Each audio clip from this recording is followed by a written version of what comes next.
Hi everyone. This is part 3 of our series Investment in the COVID times. I hope you have checked out our first two videos. If you haven't, you can find the description of the first video uh, on the top of this page. Today I'm gonna talk about two very particular themes right now. One is the PSC stocks. They have been down quite drastically. So that's something which I'm gonna touch. How you can look at some of those particular stocks. Uh, and then I'm gonna talk about one particular sector on which I personally believe you all should be bullish on. So that's and my thesis around it. So let's start the today's webinar and let's learn something new today. Some disclaimer, this presentation is only for information purpose. I will be talking about few stocks and some ideas.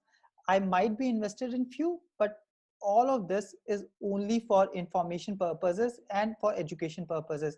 I'm not registered or our organization is not registered with SEBI as financial advisor. So please consult with your financial advisor before you invest. We might be invested, and before investing you should definitely consult your financial advisor. So another sector which I look at is PSU. So I'm just going to move quickly uh, because I want to show some of the sectors which I'm bullish also. So PSU are down by 70-80% right now. So one thing I would say is, if you want to play contra bets are those where you are playing against the market. So PSUs are going to be great, because what I feel is uh, right now they are down, and some of the uh, PSUs gives huge value because they give huge amount of dividend. So look at the dividends they give, and if by any chance government does disinvestment in some of the sectors, all the PSUs stocks are gonna go way above, because they have got land assets value with every PSU which they have bought some hundreds of years of back, and that cost is that's itself is a huge asset with them. So that's what I know is very powerful, which can happen. One sector which I'm very bullish is cement industry. uh, I will show you some rationale why. I'm right now studying cement industry quite holistically. I've been studying this from the last 6 years, and I think it's gonna bounce back. One important is, government has understood that if they have to serve the poor after this whole COVID-19, the only way they can do is by fiscal push. Like, they have to put the money in infrastructure, that they have to make sure that these people get jobs. And if that has to happen, that can only happen through infrastructure funding, which happened in the 2008 as well. So what I know is, and with the global demand, this is going to happen. There are a lot of other factors as well. In 2018, a lot of industries of cement got closed in China because of the pollution. So that's also came as a tailwind to India. And a lot of, now I believe, the world over, a lot of money is gonna come from the government in the infrastructure sector, and India will be at a place where they can put these orders. Because I wanted to talk. So one thing which you need to understand is, when you start doing your research, you also have to start understanding from the start, like what actually happens in cement industry, how it forms. uh, so I will just keep giving a gist. So cement as a business is a commodity business. So tomorrow, let's say Sayam goes to the market, he's just not gonna look at which brand he's buying. He will just buy some decent brand which is coming at a cheaper price. So cement, all over these years, it has been a very old sector as well, but it's a very simple business which is a commodity. So only way to save money is, either you put your plant near the limestone, or today's there's another type of things which is coming, flash, uh, as well. So flash is a byproduct of thermal power production, but you have to put your plant near those particular bits, or to your consumer. So whom you are serving if your plant is there, because cement is a big uh, pile. So like all these kattas of 20 kgs and all has to be transported to the consumer. So the only way is, if you're very cost conscious, then only you are able to save your money. If you're not cost conscious, there's no way you can save the money, because the process is the same. Another good, very interesting point is, it's not that tomorrow you and I start talking and then we say, oh, let's start a cement factory. We heard that there's a lot of demand gonna come. You need lot of, firstly, lot of money.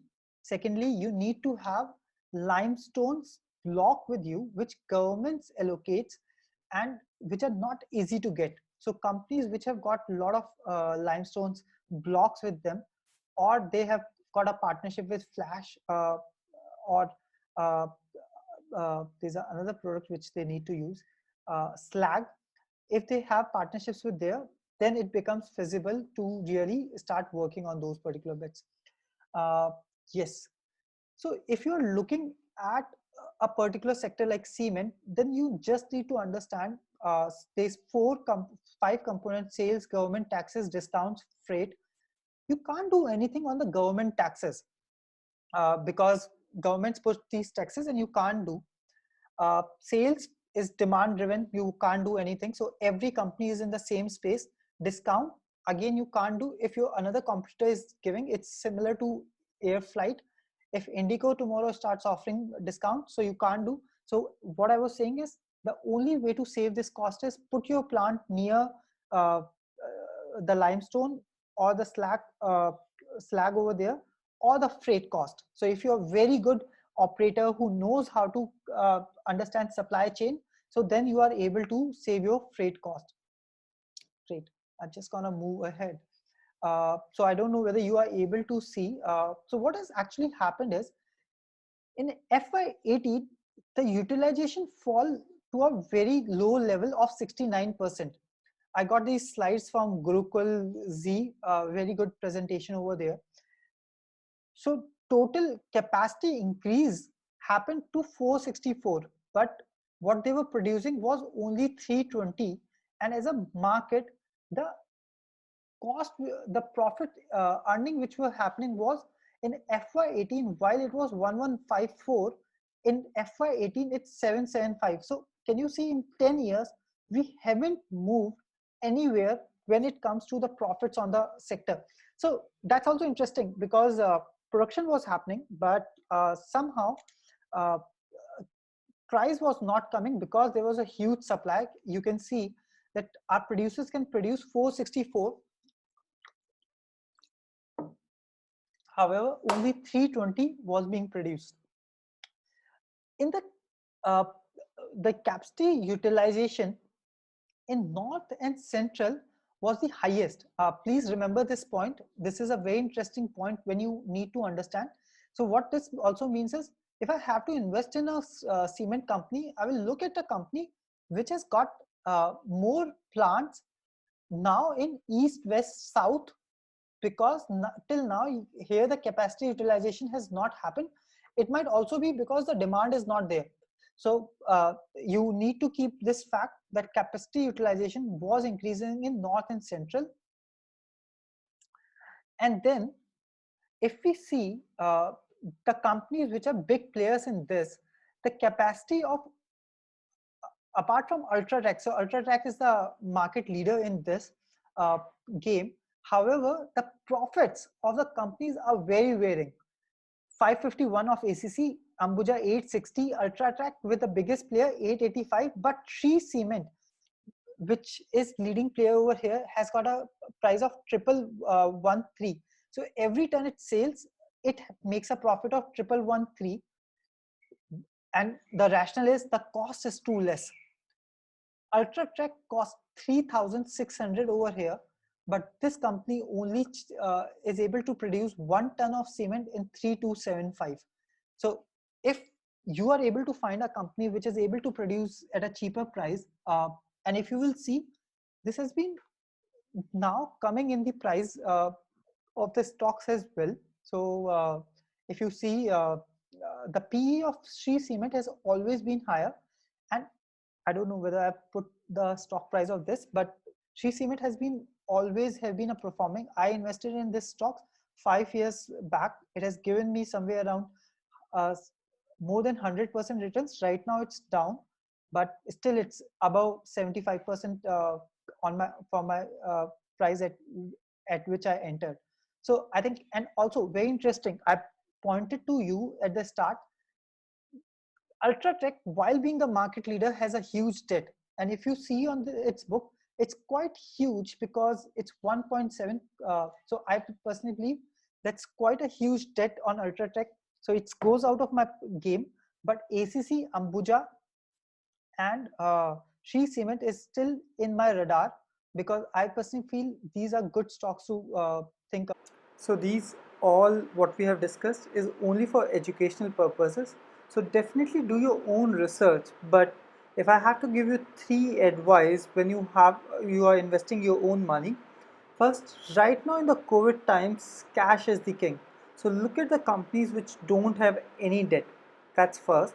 Second is look for companies which are market leaders. So don't think about small caps until you want to really take a risky bet. And third, very important, there has been a lot of erosion in the valuation of the companies, but do study the fundamentals because while in PSUs we saw that erosion has happened to 90%. However, it might be the case that there is a lot of value in these companies which you can benefit once whole COVID things gets ended and the whole production starts. Please do like and subscribe this channel. It helps us to reach more people and for you to know about our strongest ideas the fastest. Also in the session 4, we are going to talk about one sector which is going to benefit a lot from the destruction in the discretionary spending which is going to happen due to the COVID. So I hope you stick with us and see you in the fourth session. Thank you.